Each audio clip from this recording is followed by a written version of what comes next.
Assalamualaikum warahmatullahi wabarakatuh. Alhamdulillahilladzi ja'ala ad-dina ribatan matinan baina qulubil mu'minin wa amara bil ittihadi wa ta'awuni wa naha 'anit tafarruqi wa tanazu'i fi kitabih. Asyhadu an la ilaha illallahul qawiyyul matin wa asyhadu anna Muhammadar Rasulullahi dzul qalbir rahim wal khuluqil azim wa sayyidul anbiya'i wal mursalin sayyidina Muhammadin alladzina tabat nufusuhum wa safat qulubuhum fakanu humus sadatil mansurin, amma ba'du. Yang kami muliakan para alim ulama, para masyayikh, para kiai, tokoh masyarakat, para guru ngaji, para asatid, yang kami hormati segenap yang hadir di pagi hari ini, dan juga para pemirsa Qalbun Salim yang dirahmati oleh Allah. Alhamdulillah, puji syukur marilah kita haturkan kehadiran Allah Subhanahu wa ta'ala yang telah memberikan nikmat-nikmatnya kepada kita, yang telah memberikan berbagai macam karunia anugerah Allah kepada kita, lebih-lebih nikmat iman wal Islam. Sampai saat ini kita merasakan kenikmatan iman wal Islam yang telah Allah berikan kepada kita. Semoga keimanan ini terus dikokohkan dan ditetapkan dalam hati sanubari kita sampai kita menuju kehadirat Allah Subhanahu wa ta'ala. Amin amin ya rabbal alamin. Jamaah para pemirsa Qalbun Salim yang dirahmati oleh Allah, di pagi hari ini saya akan membahas tentang masalah urgensinya, pentingnya tentang ilmu. Ilmu ini adalah sesuatu yang sangat penting. Ilmu ini adalah sesuatu yang sangat urgensi.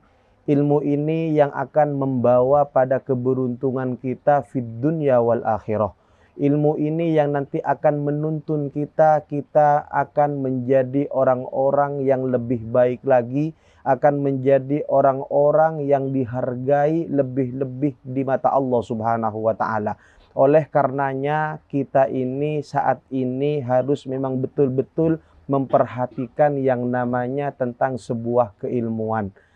Para pemirsa Qalbun Salim yang dirahmati oleh Allah, sesuai dengan dauhnya Rasulullah sallallahu alaihi wasallam, man salaka tariqan yaltamisu fihi ilman yassarallahu lahu bihi tariqan ilal jannah. Barang siapa yang menempuh satu jalan yang mana ia di dalam menempuh perjalanan tersebut untuk mencari ilmunya Allah, maka orang tersebut nanti akan digampangkan untuk menuju ke surganya Allah Subhanahu wa ta'ala. Hadhihi kullu syai' ma dalla ala syai' fa innama yadullu ala annal ilma min ahammiyatin lil ghayah wa minad darurati bimakan likulli fardin minal ifrat. Ini menunjukkan bahwa bagaimana pentingnya ilmu. Ini menunjukkan bahwa bagaimana urgensinya ilmu, yang memang kita harus betul-betul memperhatikan ilmu yang ini semua memang sudah ajaran dari Rasulullah sallallahu alaihi wasallam. Semoga kita semua ditakdirkan oleh Allah sebagai orang-orang hamba-hamba yang selalu memperhatikan ilmu yang semua itu dasarnya dari baginda Nabi Yuna Muhammad sallallahu alaihi wasallam. Para pemirsa Qalbun Salim yang berbahagia, dari saking pentingnya sebuah keilmuan, dari saking pentingnya sebuah ilmu yang itu adalah ajaran dari baginda Nabi Muhammad sallallahu alaihi wasallam, Rasulullah itu memang memerintahkan kita, memerintahkan untuk mencari ilmu. Utlubul ilma walau bisin. Carilah ilmu walaupun ke negeri Cina. Rasulullah telah memerintahkan kita. Rasulullah telah menganjurkan kepada kita agar betul-betul kita mencari ilmu. Kenapa? Karena ilmu itu nanti yang akan membawa kita menuju kebahagiaan dan menuju keberuntungan. Bukan hanya keberuntungan yang ada di dunia, tapi sampai di akhiratnya Allah Subhanahu wa ta'ala.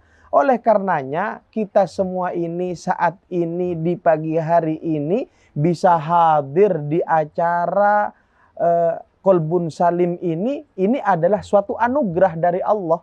Ini adalah suatu pemberian dari Allah Ini adalah suatu nikmat yang luar biasa yang memang Allah berikan kepada kita khususnya di siang hari ini. Kenapa? Karena Allah telah menakdirkan kita duduk di tempat ini, ada di tempat ini untuk mencari ilmunya Allah Subhanahu wa taala, untuk mendapatkan ilmunya Nabi Muhammad sallallahu alaihi wasallam. Semoga kita semua mendapatkan ilmu yang bermanfaat. Semoga kita semua mendapatkan ilmu yang barokah. Amin amin ya rabbal alamin.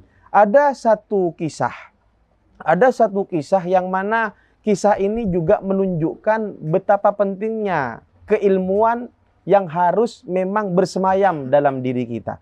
Sesuai dengan yang disebutkan di dalam kitab Fawaidul Mukhtarah, dakhala rajulun al-qaryata wa yadhunnu ahluha annahu minal ulama. Ada salah satu orang yang mana orang ini masuk ke satu desa. Orang ini bukan orang desa tersebut, tapi orang ini orang jauh masuk ke satu desa. Ketika ada satu orang yang masuk ke desa tersebut, wa yadhunnu ahluha annahu minal ulama. Orang desa di tempat itu mengira bahwa orang yang datang itu adalah termasuk salah satu ulama, termasuk salah satu orang yang punya ilmu. Sehingga dielu-elukan, dipuja-puja. Oh, orang ini adalah orang yang punya ilmu. Orang ini adalah ulama. Orang ini memang betul-betul dia itu mempunyai ilmu agama. Fa'amaruhu ayyughassilal mayyit. Kemudian orang-orang di desa tersebut, mereka itu memerintahkan orang tadi itu untuk membasuh, memandikan mayit. Karena pada waktu itu kebetulan ada orang yang meninggal. Ketika ada orang yang meninggal di situ, kebetulan ada orang yang meninggal, lalu ada orang yang datang ke desa tersebut dan orang desa itu mengira orang yang datang itu adalah ulama, sehingga orang tadi itu disuruh untuk memandikan mayit tadi. Wahai kiai, wahai ulama, saya minta tolong dimandikan orang ini karena kebetulan di desa kami ada satu orang yang meninggal dunia. Karena di desa kami ada orang yang sudah kembali kepada Allah. Tidak ada satupun orang yang bisa memandikan mayit tersebut kecuali engkau. Karena aku meyakini bahwa engkau ini adalah termasuk salah satu ulama. Aku meyakini bahwa engkau ini adalah termasuk orang yang ahli agama. Engkau ini adalah orang yang punya ilmu. Jadi saya minta tolong agar engkau yang memandikan mayit tersebut. Padahal orang yang datang tadi itu tidak punya ilmu. Padahal orang yang datang tadi itu dia tidak punya ilmu agama, tidak punya dasar tentang sebuah keilmuan. Akhirnya wa kana la ya'rifu kaifiyata ghusl mayyit. Sedangkan orang yang disuruh tadi itu dia itu tidak tahu cara untuk memandikan mayit. Orang tadi itu tidak punya ilmu agama. Orang itu tidak punya dasar akan sebuah keilmuan. Tapi karena sebab orang desa tadi itu meyakini bahwa orang tersebut adalah orang yang punya ilmu, bagaimana ini? Sehingga orang tersebut mau tidak mau, ya sudah, katanya orang tadi, saya mandikan orang yang meninggal tadi itu. Falamma ghassalahu saqatul mayyit. Nah, akhirnya dimandikan si mayit tadi. Ketika mayit tadi dimandikan, karena memang orang tadi itu tidak punya ilmu agama, ya sudah, saya mandikan mayit itu. Mana mayitnya katanya? Ge. Padahal dia tidak tahu cara untuk memandikan mayit. Kenapa? Karena dia itu tidak punya dasar akan ilmu agama. Oh ya sudah, mana mayitnya? Saya mandikan. Omatao. Kalau kata Maduranya itu omatao. Pemirsa Kolbun Salim yang dirahmati oleh Allah, kita akan lanjutkan kajian ini di segmen selanjutnya.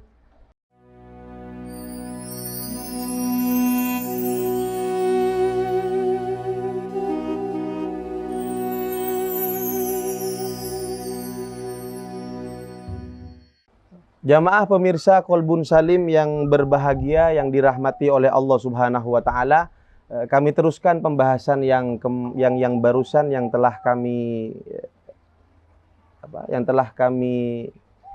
utarakan, yang telah kami jelaskan tadi.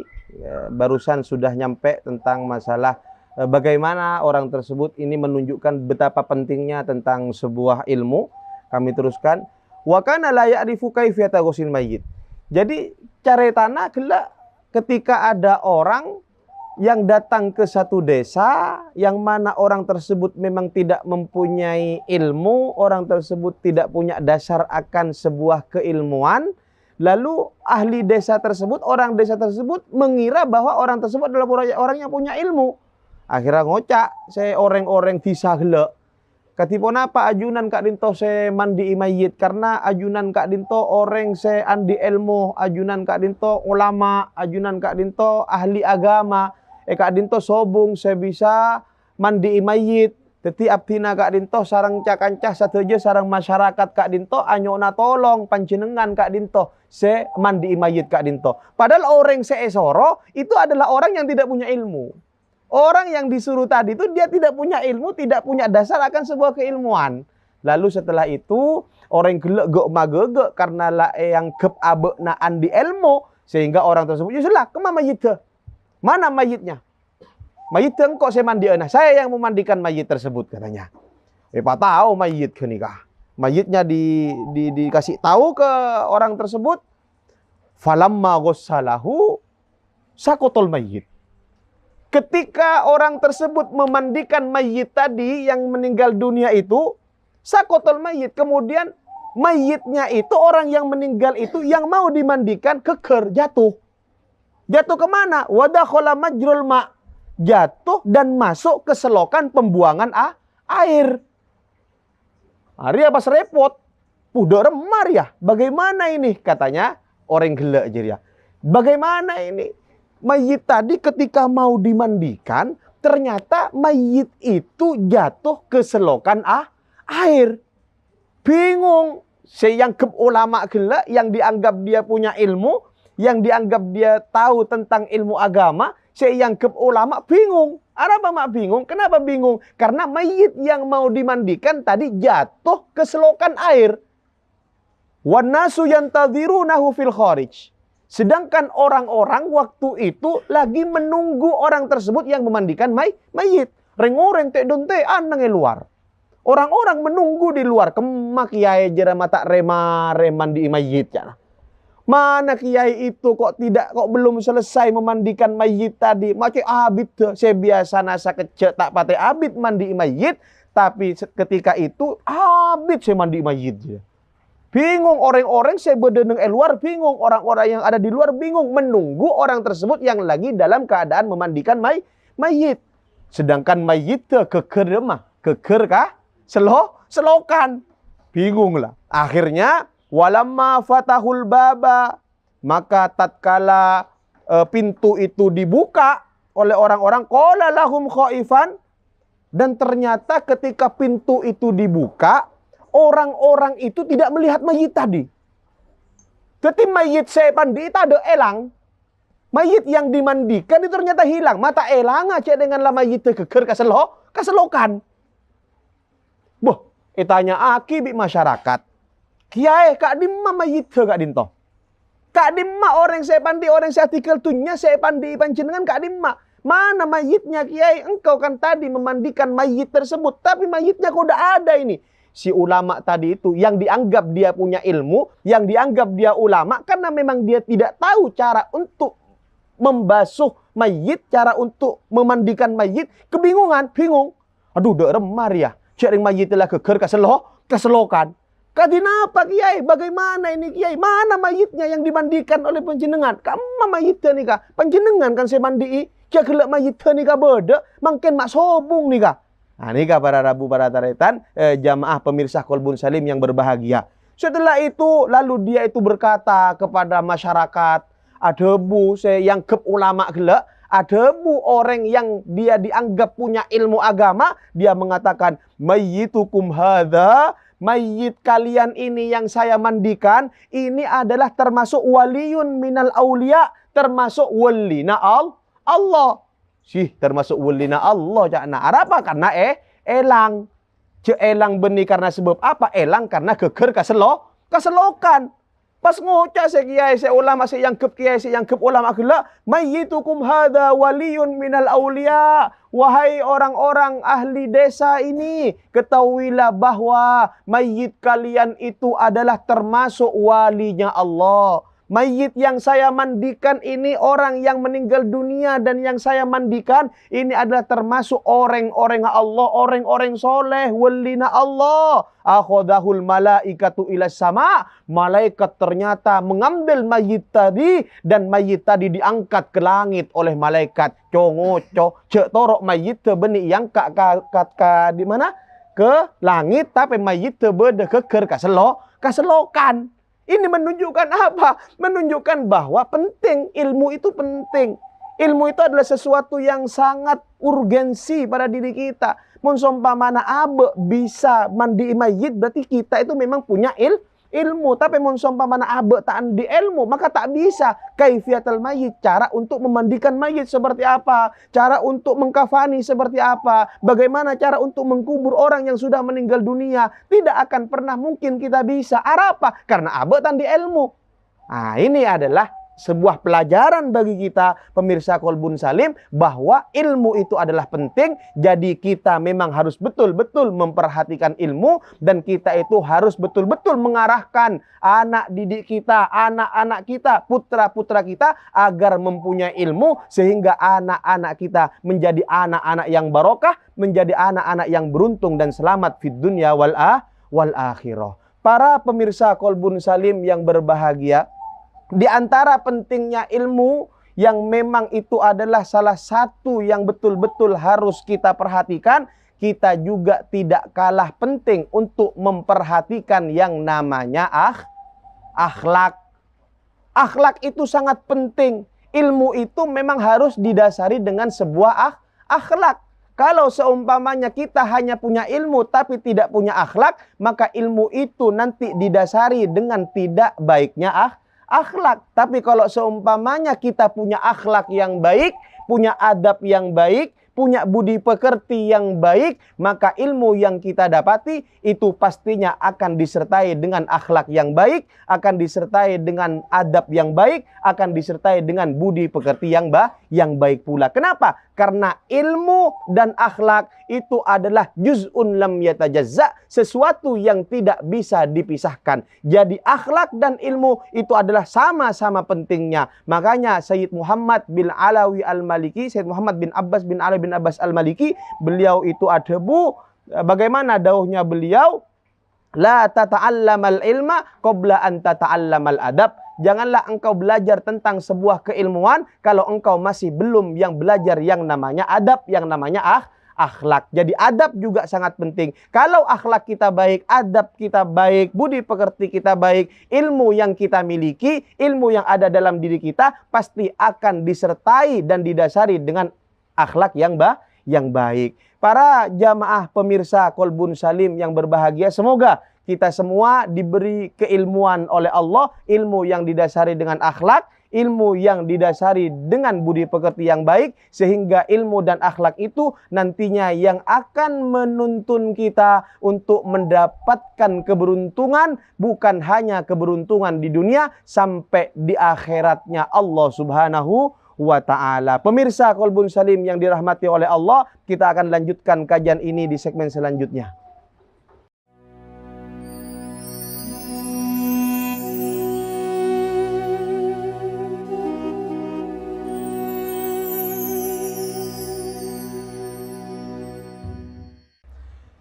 Salam jamaah pemirsa Kolbun Salim yang berbahagia. Mari kita lanjutkan kajian di siang hari ini. Sebagaimana yang sudah disampaikan tadi, bagaimana pentingnya ilmu, bagaimana pentingnya akhlak, itulah dua yang memang harus kita perhatikan. Akhlak dan ilmu adalah juz'un lam yatajazza.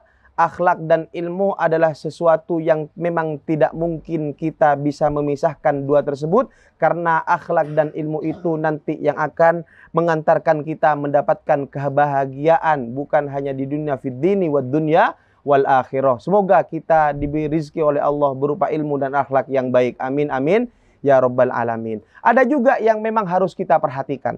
Ketika kita mempunyai ilmu, ketika kita sudah mempunyai akhlak, maka kita juga harus memperhatikan satu. Apa itu? Jangan pernah diri kita merasa lebih baik daripada orang lain. Jangan pernah kita merasa lebih bagus daripada orang. Jangan pernah kita merasa diri ini lebih mapan etembang orang. Cara masa aba lebih bagus etembang orang. Cara masa aba lebih mapan etembang orang. Cara masa aba lebih paratu etembang orang. Karena tak pangki ajunan epon Allah Subhanahu wa taala. Bisa jadi orang yang dianggap kita hina, bisa jadi orang yang dianggap kita rendah, bisa jadi orang yang dianggap orang tersebut tidak baik dan kita lebih baik daripada dia. Justru orang tersebut itu adalah orang yang diangkat derajatnya oleh Allah dan makomnya lebih tinggi daripada kita. Jadi kita harus betul-betul juga memperhatikan yang ketiga. Apa itu? Jangan pernah merasa diri kita lebih baik daripada orang lain. Justru kita harus menekankan bahwa orang lain yang lebih baik daripada kita. Orang lain yang lebih bagus etembang abe. Orang lain sebendi mapan etembang abe. Orang lain lebih bener etembang abe. Ini yang harus kita tekankan dan ini yang harus ada dalam diri kita. Mon abe terus salamet tah benikun perak salamet etunya. Tapi selamat pagi nang akhirat. Melana diri kak dinto, kita jangan pernah merasa abe aromasa lebih bener, lebih mapan, lebih bagus etembang orang sehingga kita merendahkan dan menghina orang lain, karena belum tentu orang yang kita rendahkan itu adalah orang yang lebih rendah daripada kita. Justru orang yang kita rendahkan dan orang yang kita hinakan, justru orang tersebut adalah orang yang makomnya mahmudah, makomnya tinggi di sisi Allah Subhanahu wa taala. Ada satu kisah yang mana kisah ini adalah mungkin bisa membuat kita lebih semangat lagi. Yang mana kisah ini juga mungkin membuat kita bertambah tawadu, bertambah rendah hati di sisi Allah. Mungkin juga kisah ini juga bisa menambah kepada kita agar kita itu berhati-hati dan tidak merendahkan orang lain. Agar kita tidak menghina orang lain. Agar kita tidak merasa diri kita lebih baik daripada orang lain. Bagaimana kisahnya? Ada satu orang yang mana orang tersebut ini adalah orang yang setiap saatnya dia itu selalu berbuat maksiat kepada Allah. Setiap saatnya orang tersebut lupa kepada Allah. Setiap saatnya orang tersebut tidak pernah ingat kepada Allah. Justru abena selalu ngalakoni maksiat, bahkan kalakuanna setiap saatnya, setiap harinya rampok. Dia selalu merampok hak-hak orang lain. Itu yang dia kerjakan. Itu yang dia lakukan, bukan kalakuan-kalakuan sebener, benih kalakuan-kalakuan seiridei sarang Allah. Justru kalakuan seta eridei sarang Allah Subhanahu wa taala. Kalakuan seta ekasokani sarang Allah Subhanahu wa taala. Apa? Karena setiap harinya dia itu pekerjaannya merampok. Tapi anehnya pemirsa Kolbun Salim yang berbahagia, meskipun kerjaan dia tidak baik, meskipun kerjaan dia adalah pekerjaan yang memang tidak diridhoi oleh Allah, tapi orang tersebut tidak pernah lepas dengan Allah. Tapi orang tersebut tidak pernah dia itu locot de Gusti Allah. Tak pernah lepas, selalu akai, selalu acangke de Gusti Allah. Selalu dia itu tetap mempunyai hubungan baik dengan Allah. Andi ikatan dek Allah, selalu engak dek Allah. Sanajan meskipun apa yang dia lakukan adalah perilaku-perilaku, kalakuan-kalakuan, pekerjaan-pekerjaan yang tidak disenangi oleh Allah Subhanahu wa taala. Singkat cerita, orang tadi itu merampok salah satu rombongan orang lain. Ketika selesai dirampok, barang-barangnya diambil semua, emas-emasnya diambil semua. Semua apa yang dimiliki oleh orang yang dirampok itu kalak kabeh. Kalambina kalak, pesena kalak, emas kalak. Lalu sebagian salah satu anak buahnya ternyata dia itu menawarkan kopi kepada si ketua perampok tadi. Bos, celok bi ketua perampok kaya dah. Ketua perampok celok. Bos, apa? Ngopi kade jana. Ayo minum kopi katanya. Ketika minum kopi, ketika ditawari untuk minum kopi, lalu bos perampok ini mengatakan, engkau setia dalam keadaan puasa. Nah ini. Saya sekarang dalam keadaan berpuasa. Saya sekarang dalam keadaan berpuasa. Detik engkau tak bisa minum kopi. Saya sekarang tidak bisa minum kopi karena saya berpuasa. Kocak, salah satu anggota perampok tadi, salah satu anggota ketuanya kocak, anak buahnya kocak. Katipona apa cek dengan empian nikah ketua perampok, maki puasa. Cek dengan ketua perampok kok masih puasa. Cek kelakuan tak bener, cek kelakuan tak mapan, cek kelakuan arampok maki puasa. Ada anak buana. Lalu si ketua perampok tadi bilang, iya cetet, engkau ria kelakuan tak bener. Kelakuan engkau tak mapan. Kelakuan engkau secet lakar. Kelakuan saya tak eridai sarang Allah. Tapi meskipun pekerjaan saya adalah pekerjaan yang tidak baik, meskipun pekerjaan saya adalah pekerjaan yang mungkin itu adalah pekerjaan yang tidak disukai oleh Allah, tapi saya tidak pernah lepas dengan Allah. Saya selalu ingat dengan Allah. Apa yang Allah perintahkan selalu saya lakukan. Singkat cerita, orang tersebut ternyata ke Mekah Madinah. Entar kah Mekah. Ketika entar ke Mekah, ketika ada di Mekah, ternyata ketua perampok tadi itu bertemu dengan salah satu orang yang pernah dirampok. Paham dong? Paham dong? Ternyata si ketua perampok tadi entar ke Mekah. Ketika di Mekah, ketika di Masjidil Haram, ketika ada di sekitar Ka'bah, ternyata ketemu di salah satu orang saya pernah rampok. Pas ngocak saya pernah rampok. Aruakan ketua rampok saya pernah rampok tang harta.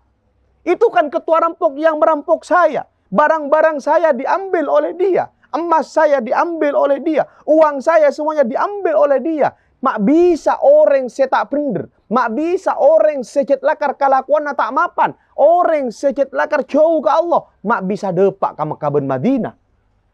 Akhirnya ditanya. Ya Fulan bin Fulan. Anggaplah nyaman bin siapa? Jelah bin ibu nelayan. Anggaplah nyaman Ali misalnya. Ali. Buat nyaman Ali kan?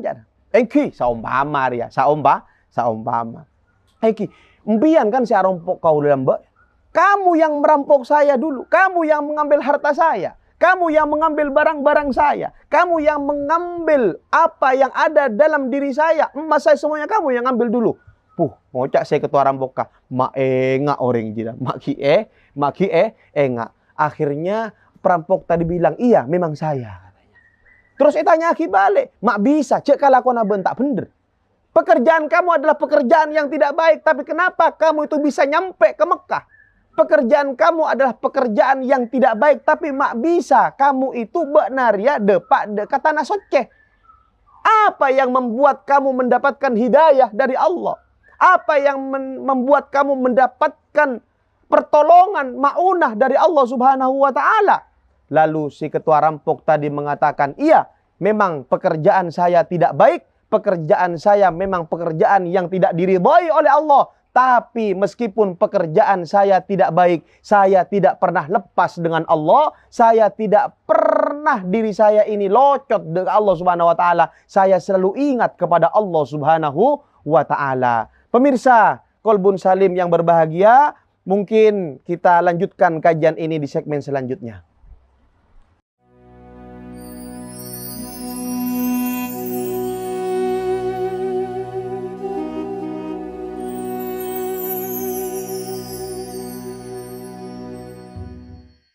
Pemirsa Kolbun Salim yang dirahmati oleh Allah, oleh karena itu dalam cerita tersebut kita bisa menarik sebuah kesimpulan bahwa kita jangan pernah merasa diri kita lebih baik daripada orang. Meskipun orang tersebut tadi pekerjaannya adalah pekerjaan yang tidak baik, pekerjaan yang tidak diridhai oleh Allah, tapi kalau Allah sudah berkehendak, orang tersebut itu bisa ada di tanah suci, bisa depak, bisa nyampe ke Mekah Madinah. Di sini kita bisa menarik sebuah kesimpulan, cek sampai abe aromasa lebih bener tembang orang lain. Cek sampai abe aromasa lebih mapan tembang orang lain. Juga ada salah satu kisah, ada salah satu cerita yang ini bisa menginspirasi kita. Apa ceritanya? Ada satu orang lagi, satu orang yang mana orang tersebut itu juga melakukan pekerjaan yang lebih parah daripada yang diceritakan sebelumnya. Apa? Dia itu ternyata orang tersebut sudah pernah membunuh orang 99 orang. Dia sudah pernah membunuh orang 99. Lebih ganas lagi ini, lebih parah lagi ini. Tapi coba kita lihat endingnya. Coba kita lihat akhirnya. Di sini kita bisa mengambil kesimpulan nanti di akhir cerita ini. Apa itu? Jangan pernah merasa diri kita lebih baik daripada orang. Jangan pernah. Karena belum tentu. Abe tai pangki ya junan epon Allah subhanahu wa ta'ala. Jadi orang tersebut dia itu pernah membunuh orang lain 99 orang. Ini terjadi di zamannya Nabi Musa. Terjadi di zamannya Nabi Musa. Lalu orang tersebut ketika dia sudah pernah membunuh orang sebanyak 99 orang, ternyata orang tersebut dia bertaubat kepada Allah subhanahu wa ta'ala. Orang tersebut memohon ampun kepada Allah subhanahu wa ta'ala atas pekerjaan-pekerjaan yang pernah ia kerjakan, atas kelakuan-kelakuan saya pernah elakoni. Abekna menyesal, abekna bertaubat kepada Allah subhanahu wa ta'ala bitaubatin nasuha, dengan taubat sebenar-benarnya. Dia nangis, abekna molar dekat Allah karena menyesali atas perbuatan-perbuatan yang pernah ia lakukan. Lalu orang tersebut ternyata di suatu waktu berjalan. Ketika berjalan di satu lorong, bertemu dengan salah satu orang yang mungkin orang tersebut adalah salah satu ustadz. Ketika bertemu dengan salah satu ustadz, si orang tersebut bertanya, "Wahai ustadz, saya ini sudah membunuh orang sebanyak 99 orang. Saya ini sudah membunuh orang sebanyak itu, bukan hanya 1 orang, 2 orang yang saya bunuh, tapi 99 orang yang sudah pernah saya bunuh. Pekerjaan saya pekerjaan yang dihinakan oleh Allah. Pekerjaan saya pekerjaan yang tidak baik, tapi saya saat ini sudah bertaubat kepada Allah. Saat ini saya sudah menyesali atas perbuatan saya. Saya mau bertanya kepadamu, wahai Ustadz, apakah taubat saya diterima oleh Allah?" Lalu si Ustadz tadi itu bilang, makanya kita ini sebenarnya kalau kalian-kalian, kalau jamaah pemirsa mungkin ada salah satu jamaah pemirsa Kolbun Salim yang memang dia itu sudah ditokohkan di masyarakat, jangan terlalu keras. Lalu apa kata Ustadz tadi? Si Ustadz bilang, taubatmu gak akan diterima oleh Allah. Taubatmu tidak akan diterima oleh Allah. Kenapa? Karena dosamu sangat besar. Bukan hanya 1 orang yang kau bunuh, tapi yang kau bunuh itu 99 orang. Pas ngosok seorang gila, marah dia. Ketika ngosok, norok epate egi ya Ustaz, langsung pate pas kena 100. Sepate kena 100. Benikun perak sang puluh sanga 100 orang kena bi Ustaz ta epate egi ya. Norok mate egi ya Ustaz ta. Allahumma shalli ala Muhammad. Allahumma shalli ala Muhammad. Jadi yang dibunuh oleh orang tersebut itu bukan hanya 99, kena 100 gedep pas. Mangkana aber ya mun saumpama terong mau mengingatkan orang, terong ngenga anak orang kalaben secara lembu, kalaben cara sebagus, cek sampai abe mengecapan orang, cek sampai abe menganggap orang tersebut itu adalah orang yang hina sehingga taubat tak terima. Karena pada tak emang kiajunan pun Allah. Lalu ketika Ustaz tadi mengatakan taubatmu tidak akan diterima oleh Allah, taubat tak terima, apa? Karena kamu ini sudah melakukan pekerjaan yang sangat dimurkai oleh Allah, yang sangat dibenci oleh Allah. Yang dibunuh kamu itu bukan hanya 1 orang, tapi 99 orang. Ada pas norok tebus kia bi orang preman gila, bi orang si tak bener gila, saengkeun seepate benikun perak sangang polo sanga, tapi seepate 100 orang. Sudah. Singkat cerita, ketika orang tersebut tidak lama dari itu meninggal dunia. Tapi orang tersebut ketika selesai membunuh si Ustadz tadi, dia itu tetap bermunajat kepada Allah. Dia tetap bertaubat kepada Allah. Ya Allah, saporana ya Allah. Abdina karinto seepate benikun perak sangang puluh sanga orang ya Allah. Tapi kena 100 kali itu ya Allah. Abdina taubat dek ajunan ya Allah. Sapora aki satu abdina ya Allah. Ajunan kadinto mempunyai sifat Rahman Rahim. Ajunan kadinto maha pengasih lagi maha penyayang ya Allah. Ajunan kadinto abdi nengang yakini panjenengan kadinto pasti bekal narema atau beto orang sejat lakar atau deka ajunan ya Allah. Atau bet abdi deka ajunan bitaubatin nasuha. Abdi tak terung ulangan apa oleh atas kelakuan dan pekerjaan abdi ya Allah. Tarema kita bet abdi ya Allah. Abdi yakin ajunan kadinto pasti menerima taubat abdina. Singkat cerita pas meninggal dunia. Ketika meninggal dunia, ternyata malaikat rebuan. Malaikat rebuan. Ada malaikat satu, orang tersebut mau dibawa ke neraka. Arya tang bagian. Arya benikun perak sangang polo sanga saya pate tapi 100 orang saya pate bahkan kiai nan nurut pate dia. Berarti orang dia kutu masuk ke neraka. Tapi ada satu malaikat, yang mana malaikat ini luar biasa. Oh tidak, ini adalah bagian saya. Orang ini sudah bertaubat kepada Allah. Orang ini sudah dia betul-betul anyon pangapora dek Allah. Jadi taubat dia itu karena sebab dia bertaubat kepada Allah, maka orang tersebut itu berhak untuk masuk ke surganya Allah karena sebab taubat dia sudah diterima oleh Allah. Konteng sentak, saya setong asentak orang jirai kiba ke neraka, saya setong malaikat asentak orang jirai kiba ke suarga. Saling kenteng sentak, saling tarik menarik, lalu kasus orang tersebut ya toraki dekat Allah Subhanahu Wa Taala. Ya Allah, bagaimana kasus orang tadi? Ada apa? Orang kadinto ya Allah 100 orang ampun saya bate, maka orang kenika berhak masuk ke neraka. Tapi ada malaikat satu, tidak ya Allah, orang ini meskipun sudah dosanya besar kepadamu, tapi orang tersebut ini sudah bertaubat kepadamu ya Allah, maka saya yakin karena engkau mempunyai sifat Rahman Rahim, karena engkau mempunyai sifat maha pengasih lagi maha penyayang, engkau ini pasti akan menerima taubat ini ya Allah. Coba apa jawaban Allah Subhanahu Wa Taala? Lalu Allah mengatakan, wahai malaikat, pamasok orang jeria ke surga nasengko. Masukkan orang tersebut ke surganya saya. Kenapa? Karena taubat dia sudah diterima olehku. Allahumma shalli ala Muhammad. 99 bahkan sampai 100 yang dibunuh. Tapi karena dia bertaubat kepada Allah, kembali kepada Allah, dosa-dosa dia itu diterima oleh Allah sehingga masuk ke surganya Allah. Kesimpulannya apa? Pemirsa Kolbun Salim yang berbahagia, jangan pernah merasa diri kita lebih baik daripada orang. Meskipun orang lain mungkin pekerjaannya tidak baik. Saya ingat pesan guru saya ketika saya mondok di Darul Lughah wa Dakwah Bangil. Guru saya itu berpesan, wahai anak-anakku, kalau misalnya engkau bertemu dengan seseorang yang mana orang tersebut pemabuk, yang mana orang tersebut bertato, yang mana orang tersebut mungkin dia itu adalah ahli pezina sekalipun, jangan pernah kamu merasa dirimu lebih baik daripada orang tersebut, tapi kamu justru menekankan dalam dirimu, kamu yang lebih hina daripada orang tersebut, kamu yang lebih rendah daripada orang tersebut. Artinya apa? Ta'epangki yajunan epon Allah Subhanahu Wa Taala. Ahli maksiat mungkin dia itu sewaktu-waktu kembali dan bertaubat kepada Allah Subhanahu Wa Ta'ala. Karena sebesar apapun dosa kita, seluas apapun dosa kita, masih ada yang lebih besar, masih ada yang lebih luas. Apa itu? Rahmatnya Allah Subhanahu Wa Ta'ala. Seluas apapun dosa kita, ada yang lebih luas. Rahmatnya Allah Subhanahu Wa Ta'ala itu melebihi luas dosa kita. Jadi kita jangan khawatir, la tayasu min rauhillah. Jangan kita itu putus asa terhadap rahmat Allah, jangan kita putus asa terhadap kasih sayang Allah,